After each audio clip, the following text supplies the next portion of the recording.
About the weather enough. We want to take you to Albemarle here. You're looking live. We're just rainy. You can see some of the drops on this camera overlooking downtown. We have a few drops on the lens. I'm going to need Julian to do some research to see how Wampus cats do in the rain, because we have some of that's going to be impacting your morning commute. Relatively light, shouldn't be long-lived or overstay its welcome. We are going to dry out throughout the morning, but some patchy fog lingering up until daybreak, which is just shy of an hour away. So taking a look at the low-pressure system, really that stationary front that's kind of locked itself over parts of New England and stretching down to the Gulf states.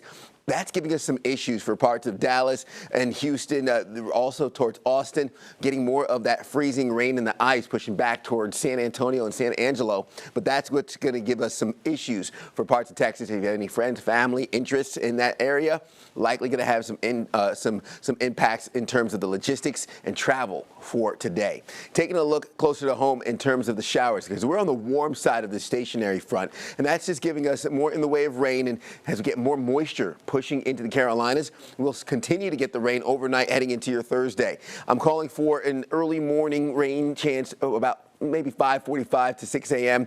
That's going to linger into the afternoon, where we really start to pick up the rain along that I-85 corridor. Could see some heavy downpours here and there, but then still tapering off as we get into the evening and overnight hours, mainly due to the line of showers pushing south, giving us some clearing conditions on the back end. Overall, a low risk for flooding when it comes to the green for your Thursday. That's going to be for our western Carolinas, where parts of Alabama, Georgia in the yellow, more on the medium risk for flooding, where they get more of that heavy rain. We're looking at 80% chance of those showers for your Thursday. So I think that's going to be the main event. Really, every day this week has just gotten us ready for what Thursday is going to deliver. I think we get 3/4 of an inch to upwards of an inch of rain around the Queen City. South of I-85 will get more, north of I-85 and even further north of I-40, closer to maybe 1/3 of an inch to 1/10 of an inch of rain.